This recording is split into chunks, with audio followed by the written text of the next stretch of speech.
Rocky River. I'm not really downtown. I mean, there technically is a downtown Rocky River, but I don't live there. Welcome on into the Animal House edition of the Bullpen. It's the Bull and Fox with you every Thursday at 2 p.m. And here we are again, Dustin Fox with me. Dustin, how are you?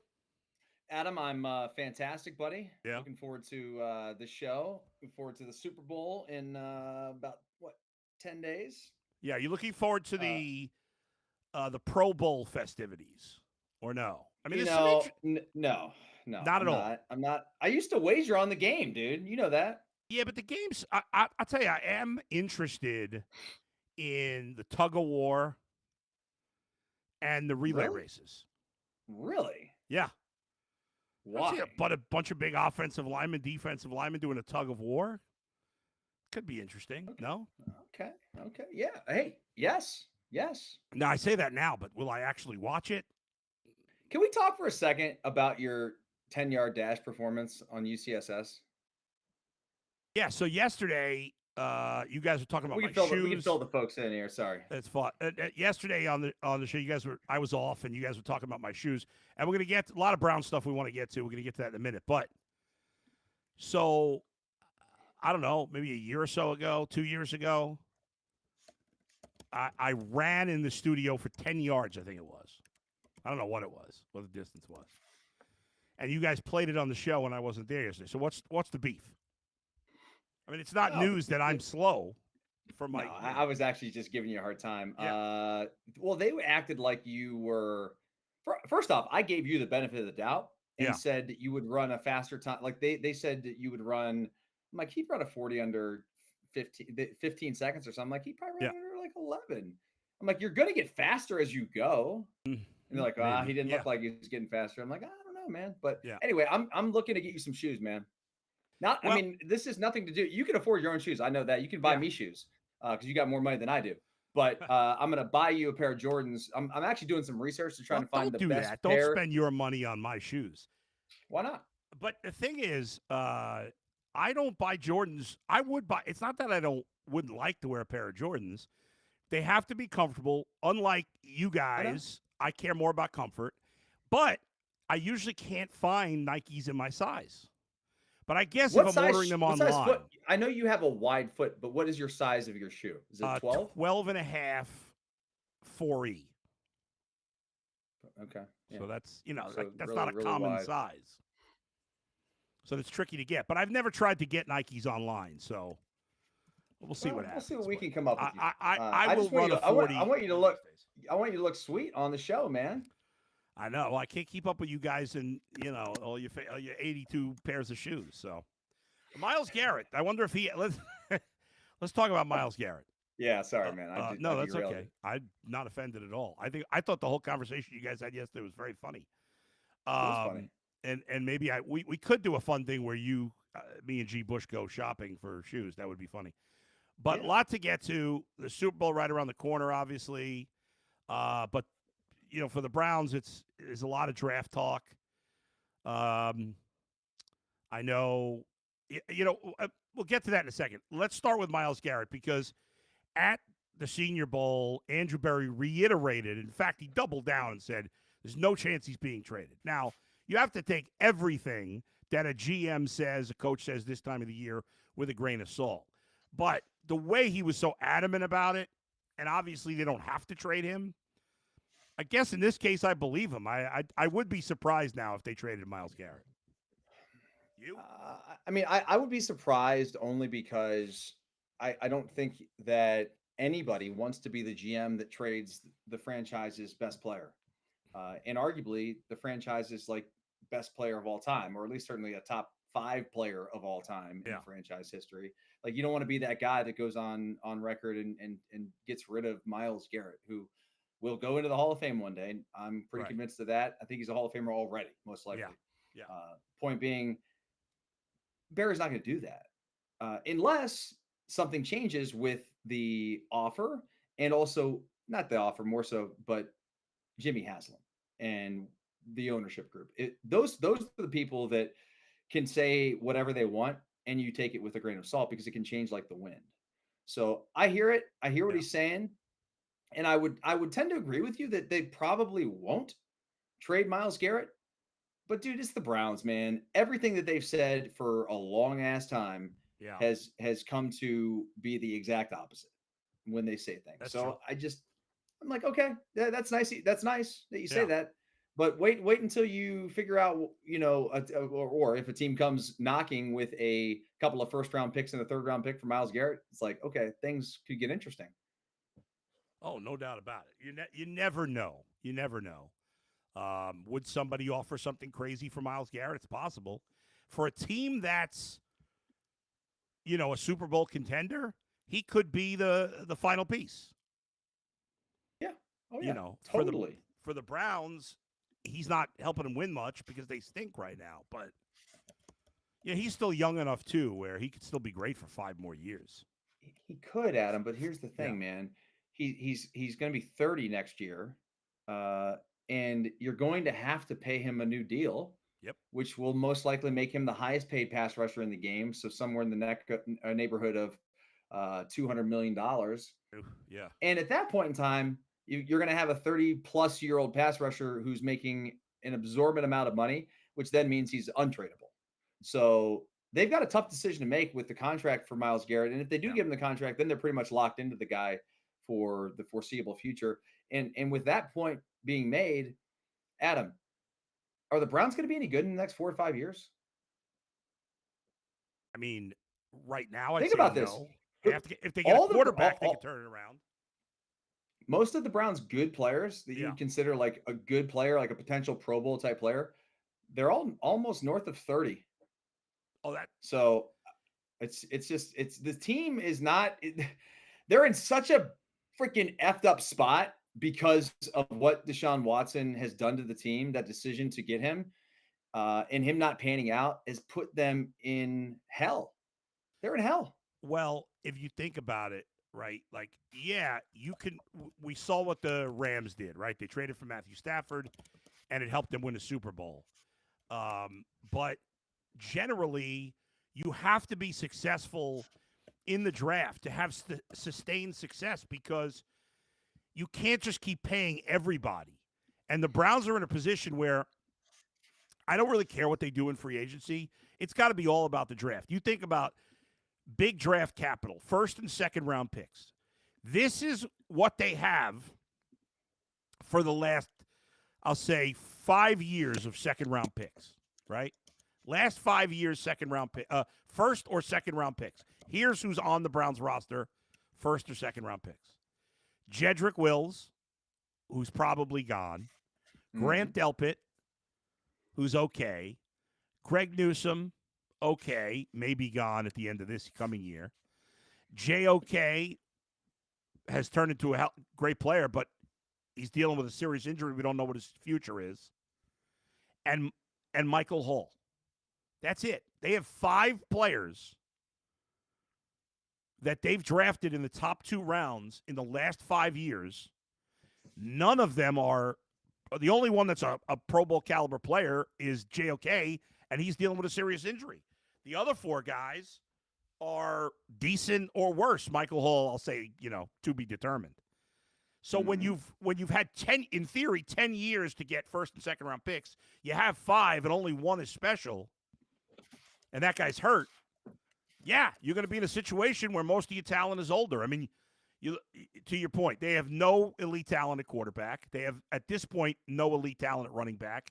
Even if Nick Chubb bounces back, it would probably only be 1 year. They have Jerry Jeudy is fairly young at wide receiver. That's one guy. At tight end, Njoku, what's he now? He's probably like, I think he's younger than we think because he was young when he got drafted. He's getting there now, though, because I was just talking to, I think I was talking with Zach about this the other day. Right. Njoku, I can give you a quick. He's 28. 28. So Njoku and Jerry Jeudy are your youngest definite starters on offense. Their offensive line's all older. Wyatt Teller might be somewhere around 28. Batonio's older. The other offensive line spots are not sure things. So of your good players on offense, I mean, there's only one younger than 28, and that's Jerry Jeudy. On defense, you got JOK, but again, we don't know his injury. Everybody else up front is that's any good is 30 or older, except for Michael Hall, and we don't know how good he is. In the secondary, they have some guys that aren't old, but they're not young. Like, so there's just they have almost no good players under the age of 25. Jerry Judy's probably 25, right? Or is he older? And that's the thing, Bull, is like it. Yeah. The Browns don't want to do a teardown. They don't, and I understand why they don't want to do it, because it's a pain in the ass, and they've done it in the past, and it's been really, really bad. It takes a long time. But honestly, man, they're kind of in a tough spot where they almost have to. You know what I mean? But then again, the problem with, like, if you traded Myles Garrett is the cap hit is so bad. It's not even the. It's $37 million something for next year. But here's the thing, dude. Yeah. It's like the cap. It's going to be bad, But can you swallow the $37 million? I don't know. I mean, that's up to Russell Jimmy. Wilson was getting a crap load from the Broncos, and they ate it and said, we got to move on. Yeah. And by the way, would you rather eat the money? And like you essentially would be buying picks. Well, but you're also going to have to eat some money here in the next couple of years on Deshaun Watson. So because the Browns push everything down, the Browns back end everything. Okay, so they're still paying guys that aren't here. Well, that's what they do. Yeah, the only good thing about that is the only positive about Jimmy Haslam. The only positive is that he has shown that he doesn't care about spending money. Like, he'll spend whatever. And so you can keep going over the cap every year as long as the owner's willing to spend. It doesn't really matter. You only get really affected by the cap is if the owner says, okay, well, I'm not pushing any more money down the road. So as long as Jimmy's willing to continue to kick money down the road where the cap is just going to get bigger and bigger down the road, and that money is less of a percentage of the cap, they'll be able to survive it. But the problem, as we just said, they have who's their best player under 25? Jerry Jeudy just turned 25. I don't know. I would say maybe JOK under 25. But JOK just turned 25 also. They have nobody good under 25. Nobody. Maybe I'm forgetting somebody. I don't think they have a single player. You got JOK's 25, Jerry Jeudy's 25. Those are your two youngest good players. Denzel's older than that. Myles older than that. Wyatt Teller older than that. Petonio's older than that. Njoku, Denzel, Delpit is probably around 25, 26. Martin Emerson might be younger, but he's a decent player. It's just Martin Emerson is 24, so he's their youngest good player. But it's just not a lot. I mean, some would argue good's a interesting term for him. No, I'm kidding. He's fine. He's fine. He had a rough year, but but he still has potential. I mean, he's a third round pick. Yeah, right, exactly. I mean, for the third round, he's fine. He's fine. Not great, but he's third. Starter. He's a starter. He's a starter as a third round pick. That's a fine thing. But all the draft picks they've spent Watson and it failed, and now they've got to spend the next 2 years building up the talent pool of young players. Can't be about free agency. And by the way, speaking of which, I don't want to hear about Kirk Cousins. Kirk Cousins is 38 years old, was already immobile before he got the Achilles injury, had his worst season last year. Like, what are you doing with Kirk Cousins? I know Jay was apparently going on and on about Kirk Cousins yesterday. Oh, he was. I couldn't get a word in with Jay. What's new? And then on Kirk Cousins, he was like in love with the guy. I don't get it. He was a good player. And by the way, he's won one playoff game in his career. For all the criticism of Lamar Jackson and Kirk Cousins won one playoff game in his career. And he's going to be 38 at the start of the season. The whole argument with him is like that he would be this mentor to the young quarterback, because the Browns don't really have anybody like that on the roster, and Jameis is not going to be back. So, I mean, I don't know. Kirk Cousins is less than exciting for me. Well, to me, whatever veteran you sign, that is what it's all about, being a mentor. None of these veterans they're going to sign are going to be any good, whether it's Dalton or Cousins or Joe Flacco again or Winston again. Like, you're not winning. There's no quarterback. The Browns have zero. I know this sounds ridiculous to even say because they won 3 games. But the Browns have zero chance of winning the Super Bowl next year. Zero chance. Even if they found the next Jaden Daniels, which seems unlikely, but even if it happened, you're not winning a Super Bowl in his rookie season anyway. Like, it's just, there's levels to this thing, especially in the AFC. Mm-hmm. So even if you do hit on quarterback, that's great, and the future will probably turn around quickly. But the Browns, like, basing your veteran pick based on who gives you a better chance to win is pointless. There's not a veteran quarterback out there, I don't think, that can get to the Browns to the playoffs, let alone win in the playoffs. You know, Russell Wilson had a nice season for Pittsburgh, and they were better than expected. You knew they weren't going to win in the playoffs because you can't win with a bad quarterback in the playoffs. You just can't. You got to have at least a good quarterback, if not a great quarterback, in the playoffs. It's that simple. Correct. Especially in the 100%. AFC. I mean, especially, yeah. It's just crazy. So, I don't know.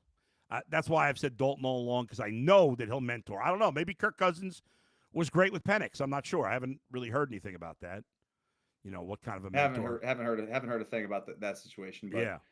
So I don't know. I don't know. I mean, I'd rather be like try to go get Geno Smith if he becomes available from Seattle. I'm interested in Justin Fields if Pittsburgh doesn't bring him back.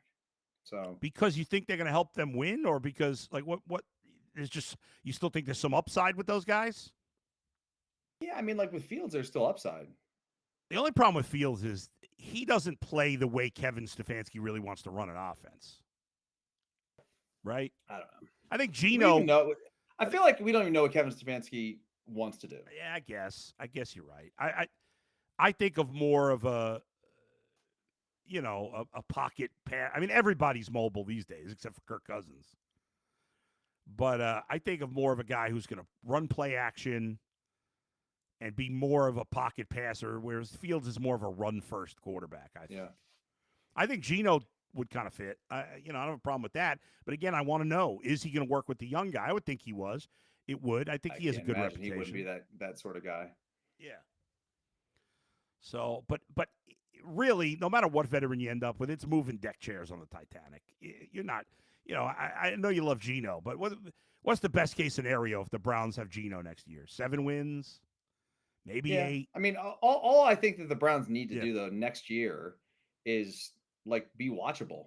Find a way that you can, do, like, I'm not saying you have to win every game. Yeah. I'm not saying you have to be a playoff team, because they're not going to be a playoff team next year. I'd be shocked if they're in the playoffs next year. Agreed. Unless like Shador or Cam are right. the next Jaden Daniels, which is probably not going to be the case, because Jaden Daniels is one of a kind. Like, he's the best rookie we've ever seen. Period. Yeah. Isn't it funny that the last 2 years, the first C.J. Stroud was the best rookie we'd ever seen. Mm-hmm. And then a year later, Jaden Daniels is the best rookie we've ever seen. A lot better, by the way, than Stroud. Stroud was great last year. He was great. Yeah. But Jaden Daniels was remarkable. This was an amazing rookie class, because most years Bo Nix would win Rookie of the Year. And he's got no shot because of how good Daniels was. And even guys like, I know Caleb Williams had some ups and downs, but I thought he showed enough promise with a good coach that I'm not giving up on him. Obviously, I'd rather have Jaden Daniels. Fine. Yeah, Caleb Williams, I think, will be a fine quarterback in this league. Right. Will he be top 5? Who knows? Yeah. But he's got talent. The Bears have always been a complete dysfunctional mess. Yeah. At least since I can remember. So, we'll see what happens there. Drake May, considering he has zero talent around him, looked good. Michael Penix, when he played at the end of the year, looked pretty solid.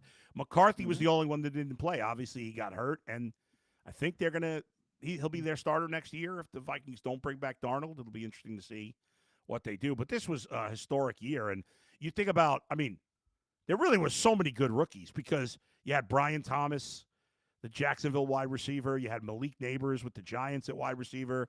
Brock Bowers, probably the best season so you had the best season ever from a quarterback rookie, and the best season ever for a rookie tight end. That guy's Bowers most years would be an easy. Oh yeah, rookie of the year. Right, now he might finish 3rd. I mean, the guy had just a tremendous season, and not like the Raiders have anybody good around them. No quarterback, not really good skill position players. Let's see what the fans have to say. Bailey says Dustin's straight face while Bull does his intro kills me every time. You guys are great. I just, I watch you. You're like yeah. my dog, humping his toy, and I just Thank let you. you go. That's You got to finish, man. a I let you weird go. visual, but okay. Mitch, Bull, you said on UCSS today that George Valera got cut. I said they brought him back. Maybe I didn't. I know they brought him back. They signed him to a minor league deal after DFAing him. Yes, I know that, Mitch. And they said he says competition for the outfield. We shall see. Grass and Bass, the guys working at Bull's house are probably wondering what the heck he is screaming for. Nobody's working at the house today, so nobody knows. Are you back in your house yet, man? I mean, I'm here a lot, but no, we're not sleeping here. Okay. I probably shouldn't say that, but yeah, now everyone's gonna come. I got my alarms on. The police check my house every night, and we got it covered. My neighbors are looking, but we've been out of my house for 4 months. I can't wait to get back. Does it suck? Does it suck? Well, we're lucky. We're staying in a nice place, and it's convenient. It's pretty close by. But, yeah, it sucks. You got an Airbnb? Yes. Well, technically, no. We know the people, but it's a place that is Airbnb'd usually, but we're paying directly to them. But Gotcha. we were originally supposed to be back in our house this week, but we decided to do one more thing, so it's pushed back another few weeks. So 3-4 weeks, maybe 5. Let's see. Wasted time. Chase Young got traded. Myles' big head is bad for the team. Okay. Myles, yeah, I mean, listen, Myles, he loves his stats. He Myles Garrett loves himself some Myles Garrett, man. Yes, which I probably would too if I were him. Yeah, if I looked like that and could play like that, I'd enjoy being, as incredible as he is at football and everything else in life. Yeah. I mean, just the guy's a great guy. Dave says, can we trade the Browns organization for cash and an owner to be named later? For what now? What is that? For cash and an owner to be named later. Let's see. Where do you see these comments at? Can I see the comments too, or no? You could, but you have to pop them up off the YouTube page. Yeah. Okay. On the screen? Oh, there you go. All of our young talent is on the defensive line. Isaiah McGuire, Alex Wright, Mike Hall. Those guys all have some talent. None of them are like sure things. I was really high on Alex Wright heading into last season. He got hurt again. I do like his potential. I think Mike Hall's got good potential. Those guys there's some talent there with these young guys. But there's not enough. There's far from enough young talent on this Browns team. Let's see. I don't know. Trade Myles for Kyle Trask. What? I'm assuming he's kidding. Trade back with New England for the played at Florida. What's that? The quarterback that played at Florida. He's Baker's backup. Yeah. Let's see. Grass says trade back with New England to get Joe Milton. Yeah, people got hot and bothered about Joe Milton on that one start at the end of the year. He wasn't even was he a quarterback in college? Milton? Yeah. He was in Michigan, and then went to Tennessee. Okay, shows how up I am on that. All right, you're good, man. Let's wrap it up with some Cavs. Cavs in action tonight. They come into play 38-9, back to 5.5 games over Boston after beating Miami last night. They are the 1 seed still.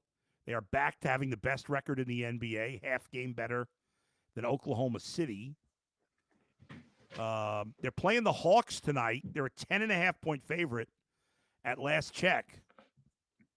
You got to think, Adam, that at some point they're going to be able to take care of the business with the Hawks.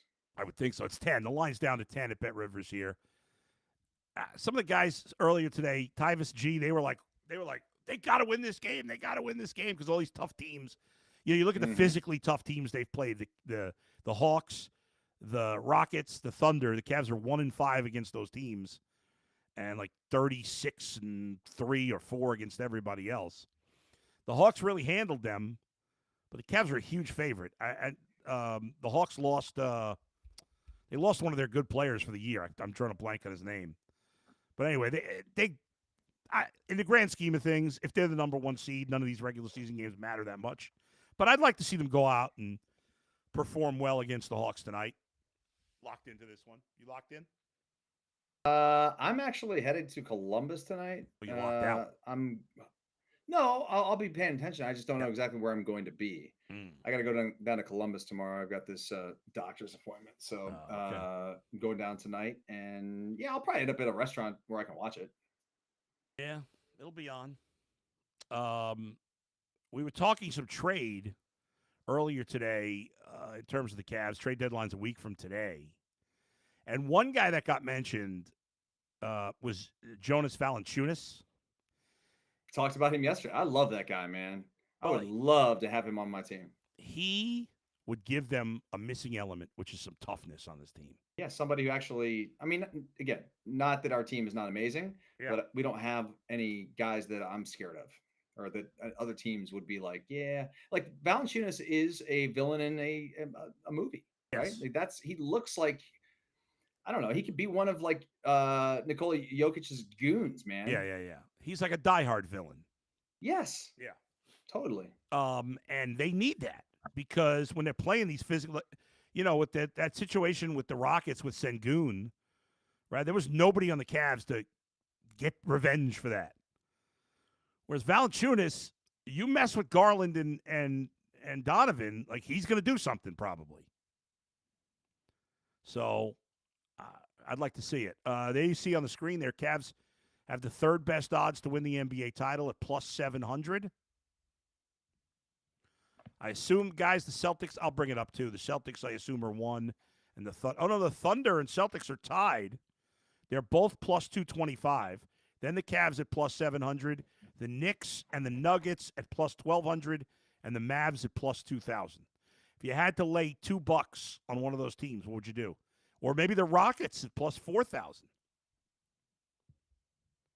You have the Cavs at 700? Plus 700, yeah. Okay, I see him at plus 900. Well, we got him at Bet Rivers right now. It's plus 700. Yeah, just been updated. Okay. Yep. So what do you got? No, no, you're right. You're right. It's 700 here too. Yeah. Sorry, I was wrong. Yeah. Give me the Cavs, man. You know what I may do a little Eagles Cavs futures parlay. Do the Eagles win the Super Bowl this year? Then you got a live bet going for the rest of the year with the Cavaliers. I want the Eagles to win, but I'm afraid I'm leaning towards them because I just want the Chiefs to lose so badly. And then I'm not. That's probably one of the main reasons. Yeah. Was it 1.5? Let's bring up the latest line there. Yeah, it's like a pick 'em, man. What is the line, guys? It's 1.5. All right, the Chiefs are favored by 1.5. Yeah, I tell you, I was so sure, not sure, but I was, obviously, you and your son, you as a former Bills player, and your son who's a huge Bills fan, heartbroken. How's he doing? Has he recovered yet? He's fine. I talked to him last night about it, and he's like, just, he's excited that Josh Allen's their quarterback, and he knows they're going to bounce back next year. Is the point? Well, they have a chance. Have that guy. When you have that quarterback, you have a chance to win every year. Now he hasn't done it yet, but nobody's done it besides Patrick Mahomes. Correct. So Mahomes is so good, dude. It's just he's the clutchest quarterback. Yeah, you heard that stat Wingo brought up, right? Yeah, it's ridiculous about all those fourth quarters, man. He just every time. But it's just so hard to pick against the Chiefs. The Eagles are a good team, but the Chiefs, I thought the Bills were the best team, and the Chiefs beat them. So it's hard to pick the Eagles when the Chiefs just beat the Bills. I don't know. You over under 49. What do you think? That's probably an under. Yeah, I like the under too, but only because both teams have good defenses. I think it could be like take the under in the first half and then watch it open up because these teams are going to feel each other out. I think that the Eagles obviously are going to run the football and they have a great defense. So yeah, we'll talk more about it next week, I'm sure, when we preview this game. But yep, part of me is just rooting strictly for the Eagles. Number one, I played there, so I do like that team. Yep. And like, I just can't stand the Chiefs. I'm sorry. It's so funny because when Mahomes first came in, I liked them. You know, as long as they weren't playing the Browns or the Bengals, I was rooting for them. And now I'm just sick of them. It's not really their fault. Mm-hmm. I mean, they're just so good that I don't want to see them keep winning. They're just so good, dude. So good. And you can't go 8 seconds. Like, the only time I ever watch commercials on TV is during sporting events. Because everything else, what am I watching? I'm not watching commercials on anything else. Every commercial either has Mahomes or a Kelsey brother. Mm-hmm. And I know the Kelsey brothers are from here. We love them. It's nothing against those guys. They're both great players. They're Hall of Famers. They're talented. They're funny. They're fantastic. But I'm sick of them. They're just everywhere. Yeah. They're just everywhere, you know, and that's the price when you're good. You know, you get to be on all the commercials. You get to be on every show and all that stuff. And their podcast is great. So, yeah, it is. Hey, good for them. I have nothing but good things to say about them, their family and all that stuff. But yeah, at some point you just get kind of like tired of it. Yeah. Like, let's just see some new blood. You know, I would have loved to see Bills Eagles, number one, and two of my old teams. Would have been cool. The Fox Super Bowl. Yeah, but didn't happen. Didn't happen. Nope. I really wanted to see Bills Lions. That's what I really wanted to see. Yeah. Because then you would either way. I know for you personally, you would wanted the Bills, but if you had to lose to somebody as the Bills, you'd probably want the Lions, another fan base that has suffered. Right. You know, but wasn't meant to be. All right, we'll be back next Thursday, everybody. Next week, I'm going to have new Hall of Famer Tom Hamilton, the play-by-play voice of the Guardians, will join me on the podcast next week. And so we'll talk to you then. Until next time, for Dustin Fox, I'm Adam the Bull. Thanks to Z and thanks to Max for producing. Thanks to all of you for watching and listening. We'll talk to you next time.